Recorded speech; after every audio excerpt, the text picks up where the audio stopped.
है। तो आज हम लोग अब अगला नया चैप्टर 3 है मैथ का, जिसका नाम है दो चरों वाला रैखिक समीकरण। और देखा जाए तो एग्जाम की दृष्टि से महत्वपूर्ण चैप्टरों में से एक आता है, लंबा चैप्टर भी है और कहीं ना कहीं हमको आगे जाकर ये चैप्टर का हर जगह इस्तेमाल करने की जरूरत पड़ता है। कारण यही है कि कैसे समीकरण को सॉल्व किया जाए, कैसे इसका उपयोग हम दूसरे जो होता है मैथ का दूसरा टॉपिक है उसमें भी इस्तेमाल होता है। कभी कभी हमारे पास इक्वेशन बन जाता है, समीकरण बन जाता है जिसको सॉल्व करने की आवश्यकता पड़ती है। अब इसमें हम आज देखेंगे कि कैसे उसको सॉल्व करना है, क्या करना है। तो सबसे पहले बेसिक क्लास है, एकदम जीरो लेवल से हम लोग स्टार्ट करेंगे और इसको देखेंगे कि कैसे कैसे इसमें टर्म आते हैं, उन टर्म को समझना है। उसके बाद मेथड को देखेंगे। तो आज केवल हम समझेंगे कि दो चरों का रैखिक समीकरण का मतलब क्या होता है, इसका स्टैंडर्ड फॉर्म यानी मानक रूप क्या होता है लिखने का। उसके बाद ये देखेंगे कि कैसे उसको हल किया जाता है, माने कितने विधि हमको पढ़ना है इस चैप्टर में। तो सारा नियम के बारे में हम जानेंगे, जितना नियम है वो सब आज जानेंगे इस चैप्टर में, माने इस वीडियो में। उसके बाद हम लोग बाद में प्रैक्टिस करेंगे। सिंपल है। तो इसमें क्या क्या जानने वाले हैं, सीखने वाले हैं। तो पहले हम ये जानेंगे रैखिक समीकरण होता क्या है। दूसरा चीज़ हम जानेंगे मैंने दो चर वाला रैखिक समीकरण होता क्या है। दूसरा नंबर पे हम जानेंगे कि इनका सॉल्यूशन जो हल है, कितने प्रकार के हल निकलता है। उसके बाद हमें इसमें जानेंगे कि हमारे पास जो चार विधि चैप्टर में पढ़ना है। पहला आपका है ग्राफीय मेथड, दूसरा है आपका एलिमिनेटेड मेथड यानी कि विलोपन विधि, फिर है सब्स्टिट्यूशन मेथड यानी कि प्रतिस्थापन विधि, और एक है क्रॉस मल्टीप्लिकेशन मेथड यानी कि उसको हम बोल सकते हैं ब्रज गुणन विधि बोला जाता है।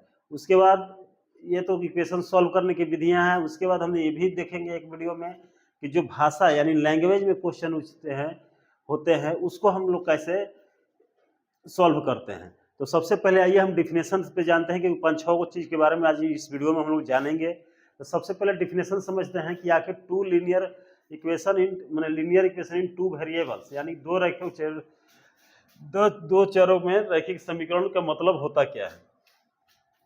देखिए पिछला हम लोग बहुत पढ़े हैं। चर का मतलब आप जान गए हैं कि यानी वेरिएबल का मतलब जान गए हैं, एक्स वाई के टर्म में कोई चीज रहता है। तो यानी कि साफ हमारा चैप्टर है टू वेरिएबल्स, यानी कि जो भी हम आज पढ़ने वाले हैं उसमें दो वेरिएबल्स होने वाले हैं। यानी कि पहले में हम क्या पढ़े थे, केवल वन वेरिएबल एक्स रहता था चाहे वाई रहता था, जो हम लोग पॉलिनोमियल पढ़े हैं, बहुपद पढ़े हैं। अब इसमें हमारे पास दो वेरिएबल्स रहेंगे। अब वो दोनों अलग रहेंगे, एक्स और वाई जैसे मान सकते हैं। दो वेरिएबल होंगे। तो पहला इसका मतलब यही होगा कि जो भी हम इस चैप्टर में पढ़ेंगे उसमें वेरिएबल हमेशा हमारे पास दो रहेंगे। अब कह रहा है हाँ, फिर क्या है दो चर वाला रैखिक समीकरण है। फिर यहाँ पर हम देख सकते हैं,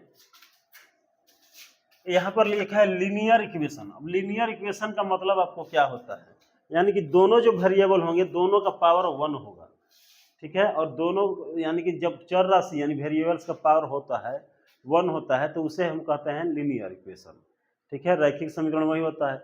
वहीं दो पावर होगा वेरिएबल का तो उसको हम बोल देते हैं, यानी कि इसका जो भी होगा लीनियर का मतलब ही होता है कि दोनों हमारा चर राशि होगा वो सिंगल पावर में होगा, यानी एक्स का भी पावर 1 होगा, वाई का भी पावर 1 होगा, उसका मतलब रैखिक होता है। तो दो चर वाले रैखिक का मतलब जान गए।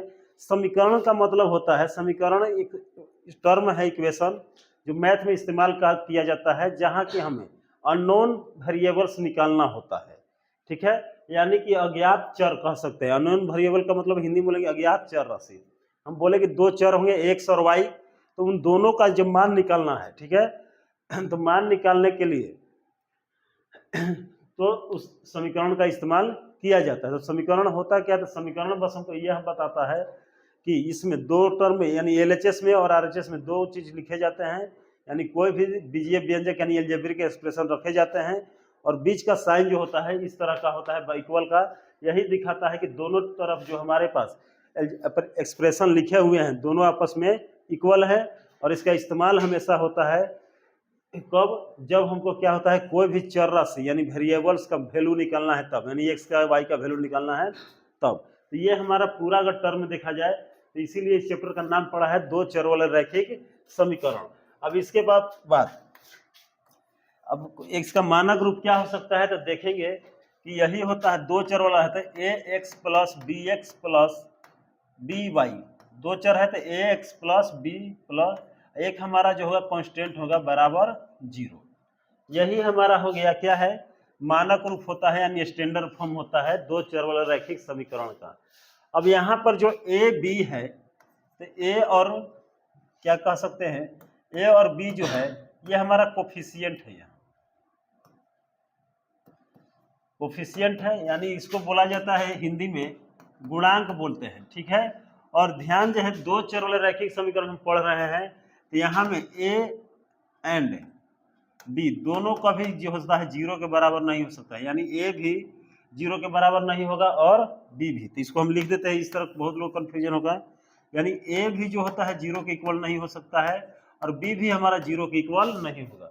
इसका कारण क्या है कि अगर मान लीजिए ए और बी 0 हो गया कोई, तो यहाँ मल्टीप्लाई होगा वाई में, तो ये 0 पूरा टर्म हो गया, तो बचेगा केवल ए एक्स प्लस सी, यानी कि आपके पास केवल एक्स बच रहा है वेरिएबल यानी चर के रूप में, दूसरा चर नहीं है। अब हम पढ़ रहे हैं दो चर के बारे में, तो कभी भी अगर ए बी के जगह 0 एक किसी की जगह हो गया चाहे दोनों का, तो वहां पर हमारा क्या है, दो चर मिलेगा ही नहीं, यानी टू वेरिएबल्स मिलेंगे ही नहीं। इसलिए यहाँ पर हमको इस चैप्टर में ध्यान रखना है कि ए और बी का वैल्यू 0 नहीं होगा।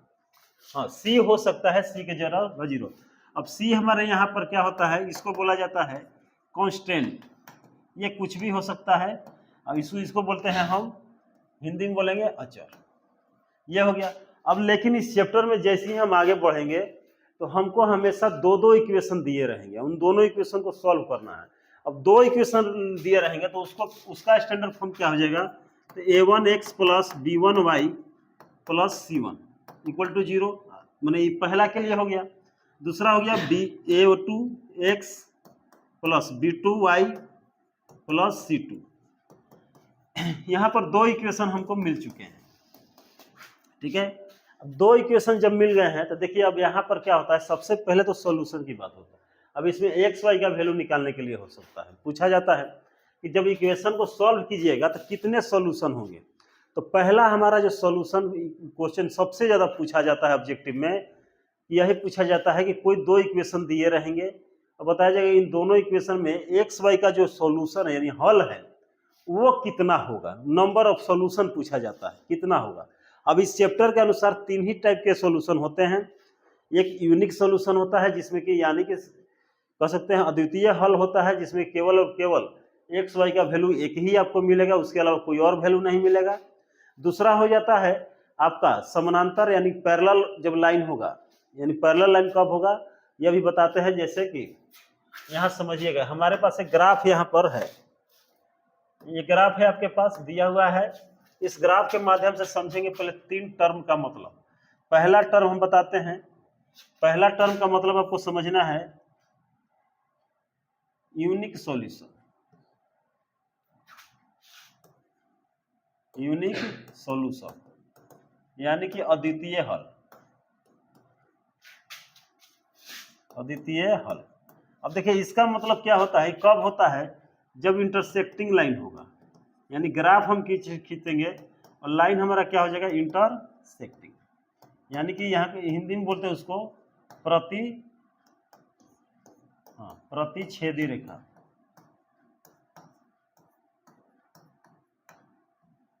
यानी कि रेखाएं जब होगी, जब इसमें हम ग्राफ खींचेंगे इसमें, तो रेखा जब प्रतिच्छेदी होगा तो वहां पर आपका एक सॉल्यूशन केवल होगा, इसलिए यूनिक सॉल्यूशन बोला गया है। अब दूसरा हमारा जो होता है, इसमें जब होता है आ जाता है पैरेलल लाइंस आता है, यानी कि एक भी सॉल्यूशन नहीं होगा, ठीक है, नो एनी सॉल्यूशन।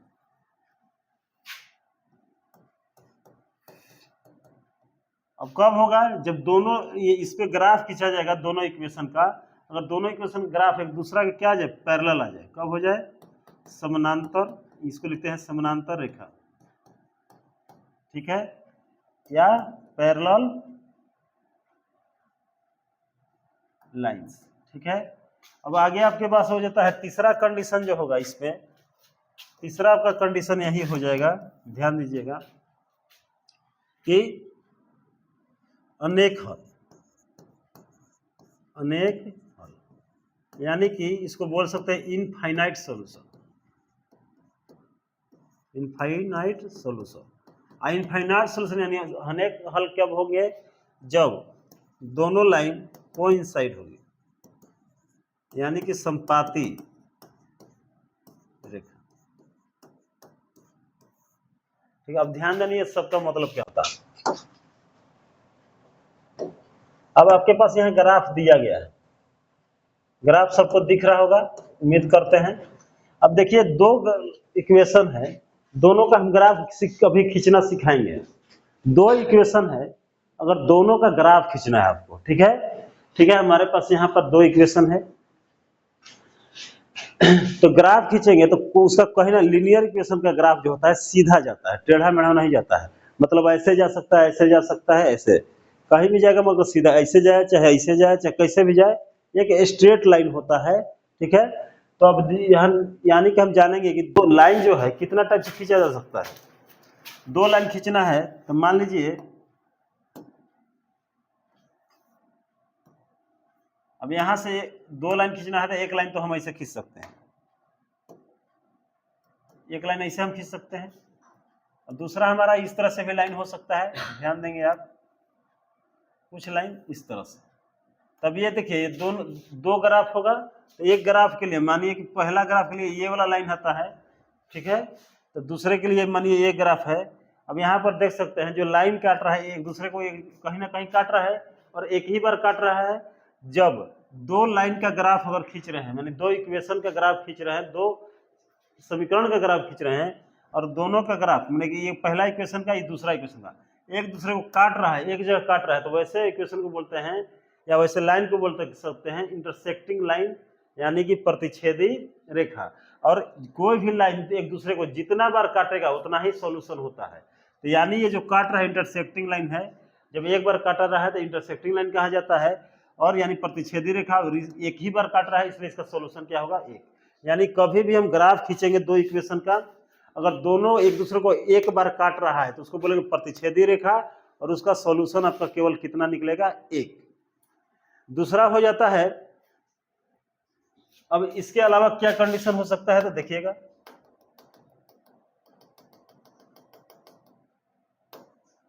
अच्छा चलिए इसके अलावा हम कंडीशन देख सकते हैं।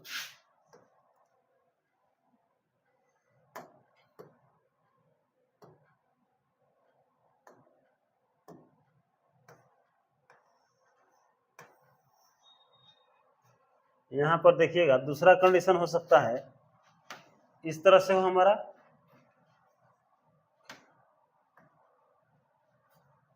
तो दो ग्राफ खींचे, दोनों ग्राफ इस तरह से जाए, दोनों लाइन दोनों इक्वेशन ग्राफ इस तरह होगा। अब देखिए ये दोनों जो लाइन जा रहा है एक दूसरा को कभी काटेगा नहीं, तो जब कोई लाइन दो प्रकार का लाइन ही होता है, एक मैंने लाइन खींचते हैं किसी प्लेन में, तो दो ही कंडीशन हो सकता है, या तो काटेगा या तो नहीं काटेगा। नहीं काटेगा तो पैरेलल लाइन होगा, ये इसी बढ़ते जाएगा। अब ऐसा कंडीशन होगा जब एक दूसरे को इंटरसेक्ट कर ही नहीं रहा है तो इसका एक सोल्यूशन नहीं होगा। अब ऐसे सोल्यूशन को बोलते हैं, मैंने कब आता है, जब दोनों लाइन पैरेलल होगा तब। तो क्वेश्चन बोला जाएगा कि कोई सोल्यूशन कब नहीं होगा, तो जब दोनों इक्वेशन का लाइन एक दूसरे के पैरेलल होगा, मैंने एक दूसरे को नहीं काटेगा, उस टाइम आपका क्या होगा, एक भी सोल्यूशन नहीं होगा। और उस कंडीशन उसको क्या होता है, जब कब होगा, जब पैरेलल लाइन होगा तब। अब तीसरा कंडीशन हो सकता है, अब दो कंडीशन में पहला तो काटेगा नहीं काटेगा, काटेगा तो एक सोल्यूशन, नहीं काटेगा तो एक को सोल्यूशन नहीं, मैंने एक को हल नहीं, 101 के मान कुछ नहीं। ठीक है, अब तीसरा कंडीशन ये हो सकता है, कोई कह सकता है कि दोनों लाइनवा एक पे हो तब क्या करिएगा, तो मानिए दो लाइन है, दोनों लाइन क्या है, एक पे। अब दो लाइन जब एक पे आ जाएगा तो उसको बोलते हैं कोइंसाइड लाइन, यानी कि एक ही पर है, ठीक है, और एक ही पे मैंने संपाती रेखा बोलते हैं उसको, जो एक पे ओवरलैप करे। अब कोई चीज एक दूसरा से सटले है तो हर पॉइंट पर एक दूसरा से मिल रहा है वो, तो जब हर पॉइंट पे एक दूसरा से टच है, यानी इसका सॉल्यूशन अब गिनते गिनते थक जाइएगा, सॉल्यूशन खत्म नहीं होगा। क्योंकि सॉल्यूशन होने के लिए दोनों लाइन को एक दूसरा से मिलना होता है। तो ये पहला में एक बार मिला था तो उसका एक सोल्यूशन हुआ था, पैरेलल में एको बार नहीं मिला तो एको हल नहीं हुआ, और तीसरा में है कि मिले के छोड़िए ना, साथे साथे डूब रहा है, तो साथे साथे जब अनंत तक जा रहा है तो उसका हल भी सोल्यूशन भी कितना होगा, अनेकों होगा, बहुत सारा होगा। तो ये तीन कंडीशन के हम बारे में जाने, तो उससे पहले तीनों कंडीशन के लिए और कुछ हम बात करें, तब सबसे पहले आपको ग्राफ खींचना हम सिखाते हैं। उसके बाद हम दिखाएंगे कि क्या होता है। भाई काटा नहीं हुआ है, इसका लाइनवा वाला है, नहीं मिट रहा है। अब आगे देखिए क्या होता है। पहले ग्राफ खींचना सीख जाइए, उसके बाद सब आसान होगा। ठीक है, पहले हम ग्राफ, बाकी ये सब बता दिया क्या क्या होता है। हाँ, हम यहाँ पर 3 गो लाइन है, इसको सॉल्यूशन करेंगे। अब इसमें सब कुछ दिखाएंगे।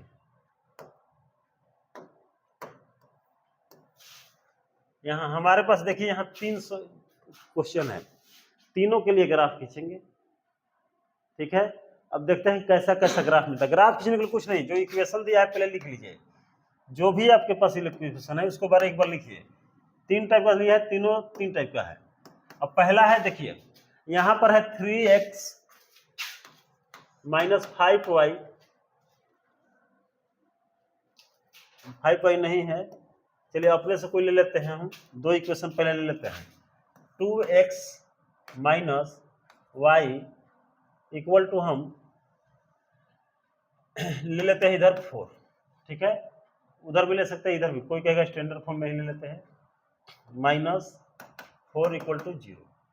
दूसरा हम लेते हैं 6x माइनस 3y माइनस कुछ भी ले सकते हैं, यहाँ ले लीजिए 6 से ले लीजिए, कोई दिक्कत नहीं है, 0। अब पहला इक्वेशन इस टाइप का है। अब हमको नहीं पता है कि क्या होगा ना क्या नहीं, तब देखिए सबसे पहले क्या करना है, कोई भी इक्वेशन उठाइए। इक्वेशन 1 है, इक्वेशन 2 है, यहाँ लेके लिखेंगे फ्रॉम इक्वेशन 1, ये हो गया। अब इन दोनों के लिए ग्राफ खींचते हैं, तो यहाँ पर हम चलेंगे 2x माइनस वाई माइनस 4 है इक्वल टू 0। अब इसमें क्या करना है, कोई भी एक टर्म छोड़ के आपको बाकी टर्म को, माने एक्स वाई मतलब कोई एक छोड़ के बाकी सबको राइट साइड भेज देना है। यानी या तो आपको एक्स को छोड़ दीजिए, चाहे वाई को इधर रहेगा, बाकी सब उस तरफ। तो देखते हैं, एक्स को हम इधर छोड़ देते हैं, ये माइनस वाई है, माइनस 4 है, तो इधर जाएगा तो प्लस में, ये माइनस आएगा तो ये भी प्लस में, इस तरह से हो जाएगा। तो एक्स का मान निकालना है अब आपको, तो एक्स का मान निकालना है तो 4 प्लस वाई, यहाँ पर लिख देंगे 2। ठीक है, अब देखिए मल्टीप्लाई में है तो 2 आ गया यहाँ पर। ठीक है, अब यहाँ पर एक टेबल बना लेना है हमको। यहाँ लिख देंगे ग्राफिकीय निरूपण, चाहे बस यहाँ पर लिखिए, अभी लिखने के लिए सिखा रहे हैं। इस तरह से हम क्या करेंगे, एक टेबल बना लेंगे और कम से कम एक्स वाई का एक एक वैल्यू निकालने की कोशिश करेंगे, मतलब 2 कम से कम। अब देखिए ध्यान से देखिए, यहाँ पर y का वैल्यू आप अपने मन से जो मन करे रख दीजिए, 2, 5, 1 लाख, करोड़, 2 करोड़, 3 करोड़, कितना करना है रखिए, लेकिन ध्यान देना होगी ग्राफवा पे आना चाहिए। ठीक है, हम बोल दिए इसका मतलब नहीं 1 आध करोड़ रख दीजिएगा, तो ऐसा ही ग्राफ वैल्यू रखना है। कोशिश करना है कि y का वैल्यू रखा जाए तो x का भी जो है होल नंबर आए, माने एक पूर्ण संख्या के रूप में आए, ऐसा नहीं फ्रैक्शन में ज्यादा आ जाए ताकि हमको दिखाने में दिक्कत हो। तो ऐसा वैल्यू रखिए कि यहाँ रखने के बाद 2 से कट जाए, ताकि आपको ग्राफ बनाने में आसान होगा। अब 1 रखेंगे तो 5 आएगा, तो 5 भी 2 से कटेगा 2.5 बार में। तो दशमलव के चक्कर में अभी नहीं पढ़ना है, सोचना है कि दशमलव के बिना हम बना लें। तो मानिए यहाँ 2 रखते हैं अगर y की जगह, तो 4 और 2 6 होता है, 2 से भाग देंगे तो कितना आता है 3। अब यहीं पर हम क्या रख दें, 4 रखते हैं, तो 4 4 8 होता है, तो यहाँ मान लीजिए रखनी है 4, तो यहाँ 4 4 8 और 2 से भाग देंगे तो x का मान कितना आ जाएगा, 4 आएगा। अब ये इसका तो हम ग्राफ बना लिए टेबल, तो इसको मान लेंगे टेबल 1, चाहे सारणी 1 कह सकते हैं। अब इसको ग्राफीय निरूपण भी लिख सकते हैं, तो खैर वो तो हम बाद में भी देखेंगे कैसे क्या क्या लिखना है, बस हमें ग्राफ का मतलब बता रहे हैं कैसे खींचना है। अब यहाँ लिखना है फ्रॉम इक्वेशन 2, फ्रॉम इक्वेशन 2 या समीकरण 2 से। अब हमारे पास क्या है, 6x माइनस 3y माइनस 6 है, बराबर कितना है 0। अब इसके लिए देखिए, तो उधर जाएगा तो माइनस 6, इसको भी उधर भेज देते हैं तो कितना होगा, बीहो माइनस में इधर जाएगा तो प्लस में कितना है 6x, इसलिए x का मान निकाल देते हैं, 6 प्लस 3y बटा में कितना हो जाएगा 6। अब यहाँ इसके लिए टेबल 2 हम बनाते हैं, यानी सारणी नंबर क्या हो जाएगा, सारणी लिखेंगे हम 2।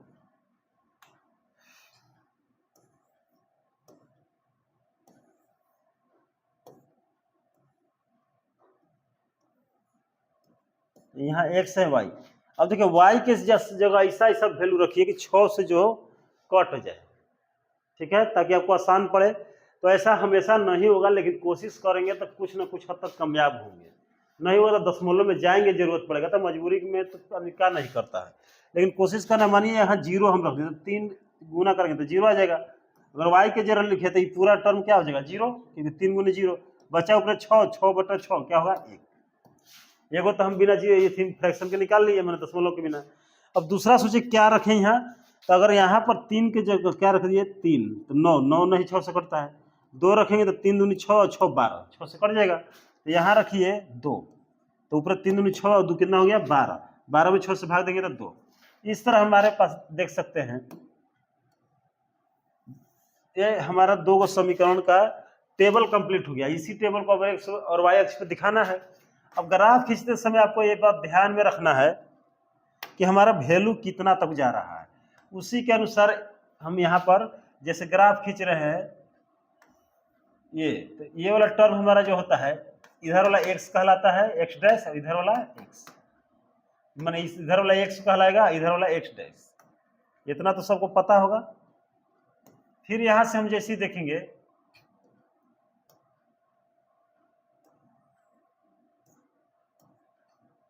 थोड़ा लाइन इधर उधर हो गया है, आप लोग ध्यान से देखिएगा। यहाँ 0, देखिए ये मूल बिंदु होता है। इधर का लाइन को x माने कि x एक्सिस बोला जाता है, इधर x डैश, यहाँ ऊपर में y, इधर y डैश। ऐसे हिंदी में इसको भुज, इसको कोटि बोला जाता है, ठीक है। अब जो x अक्ष का वैल्यू है मूल बिंदु से, इसको मूल बिंदु यानी ओरिजिन बोला जाता है। इधर वाला सारा दूरी जो होता है प्लस में होता है, बाएं तरफ वाला माइनस में। वैसी y के लिए मूल बिंदु से ऊपर वाला प्लस में और नीचे वाला माइनस में। तो आपको यही ध्यान देना है किस साइड जगह ज्यादा छोड़ना है। अभी हम देख सकते हैं सारा वैल्यू हमारा प्लस में है, तो y का भी प्लस में है और x का भी प्लस में है। तो हम इस साइड और इस साइड इतना जगह पर्याप्त छोड़ देंगे कि सारा वैल्यू ग्राफ में अट जाए।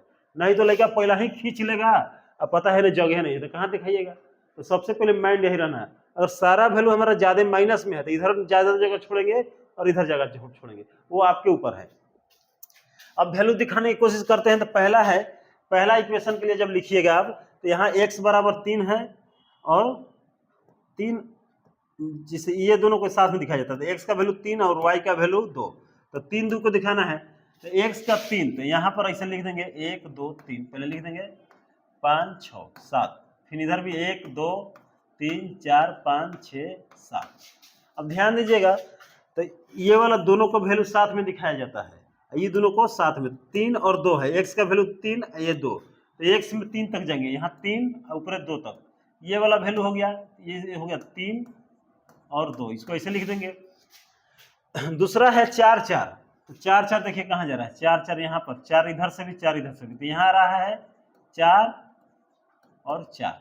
अब देखिए ये बिंदु है, तो पहले इसको मिला के पहले ग्राफ खींच लीजिए इसको।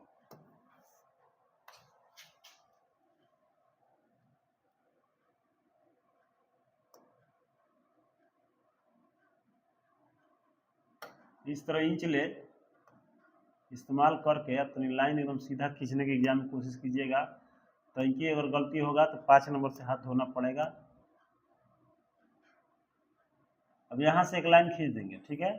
अब एक लाइन खींच दिया। अब ध्यान दीजिएगा, अब जब ये लाइन खींचते हैं तो इस लाइन पे जिस इक्वेशन का ग्राफ खींचे माने लाइन खींचे उसका लिखना पड़ता है। तो ये किस समीकरण का खींचे थे, तो पहला खींचे है, तो इस पर हम लिख देंगे 2x minus Y minus 4 equal to 0, इतना लिख दिए। अब हमारा दूसरा ग्राफ बचा है दूसरा इक्वेशन के लिए। तो यहाँ पर क्या है, x1 है 0 है, तो x1 y0, तो y कहीं नहीं जा रहा है, y यही जे है x1, तो ये वाला लाइन में जो होगा ये जे रह जाएगा, ठीक है, क्योंकि x का मान 1 है तो x देना 1, y 0 है तो 0 है तो पढ़ेंगे नहीं, ये जे रह जाएंगे। तो इसको लिख देते हैं 1 और 0, ये लिखना पड़ेगा आपको।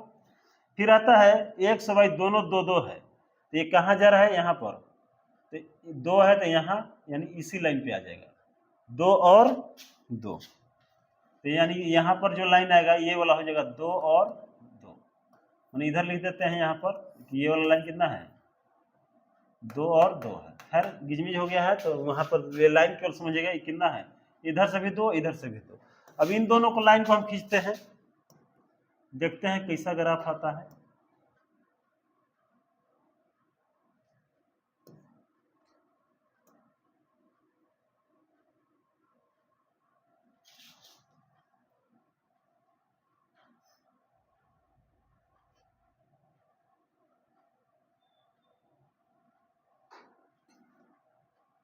ठीक है, इक्वेशन यही है।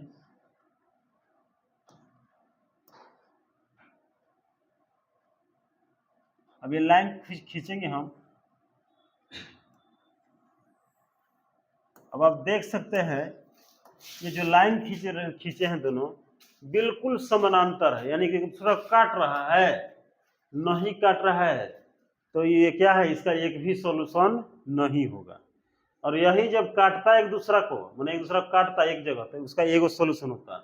और दोनों जब एक पे रहता है तो उसका बहुत सारे सॉल्यूशन होता है।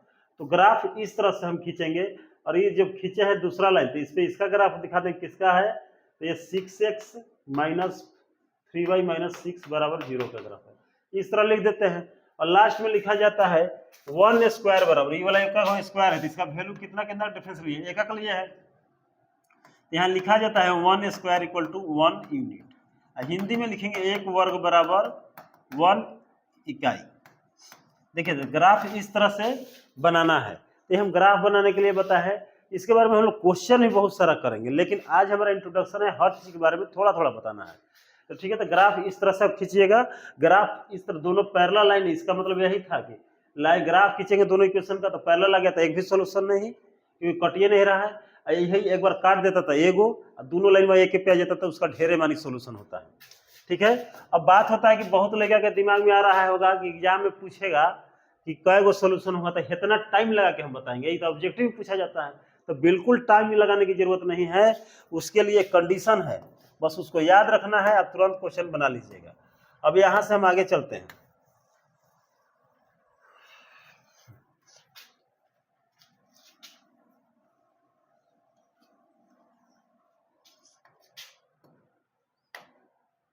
अब देखिए क्या क्या सोल्यूशन होता है, इसको आप साइड कर देते हैं, इनका काम हो गया है। चलिए कोना में, अब देखिए क्या होता है, पहला कंडीशन है, एकदम याद रखना है, हमेशा बहुत ज्यादा इंपॉर्टेंट है, ये बात ध्यान में रखिएगा। पहला जो है, अगर दो इक्वेशन है a1 x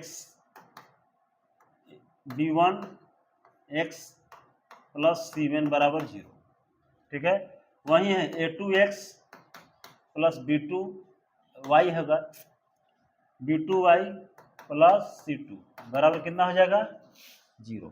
इस तरह से दो इक्वेशन आपके पास दिया है, तो कुछ नहीं है, कोफिशिएंट को लेना है, इन दोनों का बाटा निकाल दीजिएगा, a1 बाई a2, इसका निकाल दीजिएगा b1 बाई b2, इसका निकाल देंगे c1 बाई c2। अब ध्यान दीजिएगा, अगर इस तीनों का वैल्यू अलग अलग निकाल दीजिएगा, अगर तीनों का वैल्यू बराबर है तो ये रेखा क्या होता है, संपाती होता है। क्या होता है, संपाती, यानी कि कोइंसाइड, माने एक दूसरे पे क्या होगा, ओवरलैप करेगा। ठीक है, संपाती रेखा होगा, और इस कंडीशन में इसका हल जो होगा, सॉल्यूशन होगा बहुत ज्यादा होगा, यानी कि लिखेंगे इनफाइनाइट सॉल्यूशन, इनफाइनाइट सॉल्यूशन, यानी कि अनेक हल। अब ये देखिए दूसरा हो जाएगा, यही चीज हो गया कि अगर हो सकता है पहला बराबर हो बहुत लोगों के मन में, दूसरा बराबर नहीं हो, तो याद रखिएगा इस समय जो होगा पैरेलल लाइन होगा, पैरेलल लाइंस होगा, यानी लाइन कैसे होगा वो भी पूछा जाता है, यानी कि समांतर रेखा होगा, और एक भी हल नहीं होगा, यानी कोई हल नहीं, यानी एक्स वाई के मान एक को नहीं निकलेगा, यानी नो सॉल्यूशन, जैसे अभी बनाए थे ग्राफ में नो सॉल्यूशन।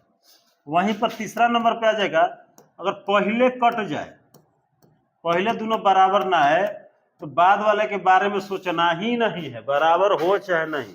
अगर पहले वाला बराबर नहीं है तो ये जो होता है, इस समय जो लाइन बोला जाता है उसे बोला जाता है इंटरसेक्टिंग लाइन, इंटरसेक्टिंग लाइंस, और हिंदी में बोलेंगे उसको प्रतिच्छेदी रेखा। ठीक है, यानी कि इसको बोल देंगे, इसमें क्या होगा, सॉल्यूशन बोलेगा तो यूनिक सॉल्यूशन, यूनिक सॉल्यूशन, यानी कि अद्वितीय हल, अद्वितीय हल का मतलब होता है, अद्वितीय मतलब हम जानते हैं ताजमहल अद्वितीय है, मतलब एक एक दुनिया में है। तो अद्वितीय सोल्यूशन का मतलब ये होता है क्या वो सोल्यूशन होगा, केवल और केवल एक। इतना आपको ध्यान में रखना है। तीनों बराबर तो क्या होगा, संपाती बहुत कोई साइड में एक पे ओवर करेगा। अगर दूसरा में हम देखेंगे अगर पहला दोनों बराबर है और लास्ट वाला कट गया तो समानांतर एको हल नहीं, पैरेलल लाइन होता है। और पहले कट गया तो हमेशा प्रतिच्छेदी रेखा और इसका एगो हल होगा। अब ध्यान देना है, जिस इक्वेशन का हल होता है यानी इन दोनों का कुछ ना कुछ हल है, इसका ढेरे मानी हल है, इसका क्या है, एगो हल है। तो जिसका सॉल्यूशन होता है उसे कंसिस्टेंट बोला जाता है इक्वेशन, और जिसका नहीं होता है उसे इनकंसिस्टेंट बोला जाता है। तो ये भी एग्जाम पूछे देता है कि कौन कंसिस्टेंट है और कौन कंसिस्टेंट नहीं है, यानी कौन संगत है। तो जिसका सॉल्यूशन होगा संगत और जिसका सॉल्यूशन नहीं होगा ये क्या होता है, असंगत होता है। तो पहले यही कहेगा संगत असंगत की जांच कीजिए, अगर संगत है तो उसका सॉल्यूशन निकालिए। तो इतना सारा चीज हो गया। इसके अलावा ये चीज आपको याद रखना है, पूरे चैप्टर में बहुत ज्यादा हेल्प करने वाला है। इसके बाद लास्ट हमारा मिलता है कि अभी हम दो मेथड और जिक्र करेंगे, उसके बाद हम अगले वीडियो में जो लास्ट मेथड है। अब देखिए इक्वेशन जो है यहाँ पर चेक करके आपको बता देते हैं, ठीक है। तो यहाँ देखेंगे ये हमारा इक्वेशन है, तो एक इक्वेशन लेते हैं। तो देखिए पहला वाला a1, तो यहाँ चेक करेंगे हम, तो इन दोनों का देखते हैं क्या आता है, a1/a2, यानी ऊपर 3 है नीचे 6 है, कटाते हैं कितना है 1/2। फिर नीचे देखते हैं यहाँ कुछ नहीं तो -1, बटा में क्या है यहाँ पर -2। अब इसका कटाते हैं तो देखते हैं यानी क्या है b1/b2 लिए हैं, इसका भी वैल्यू कितना है 1/2। अब उस इन दोनों का लेते हैं तो क्या है जी -5, यानी c1/c2, ये c वाला टर्म है तो -4 कट गया तो कितना है 5/4। अब आप देख सकते हैं कि a1/a2 और b1/b2 ये दोनों तो एक दूसरा के बराबर आ रहा है, लेकिन c1/c2 आ रहा है, नहीं आ रहा है। यानी ऐसा कंडीशन में क्या होगा, एक भी हल नहीं होगा। ये लाइन कैसा होगा, समानांतर होगा। जब पहला बराबर दूसरा कर जाता क्या होगा, समानांतर, एक भी हल नहीं होगा। वैसे ही मानिए ये क्वेश्चन अगर एग्जाम में दे दिया जाए तो पहले तो स्टैंडर्ड फॉर्म में लिख लीजिएगा, जैसे -3x है प्लस 5y है, इस प्लस में इधर लगेगा तो माइनस में, या नीचे वाला भी वही है 4x है प्लस 3y है, प्लस में इधर आएगा तो इधर बराबर 0 इधर। अब यहाँ चेक करते थे कितना है -3/4 है, यानी a1/a2, ठीक है। फिर निकालते हैं b1/b2 का, तो b1 देखते 5 है, यहाँ 3 है।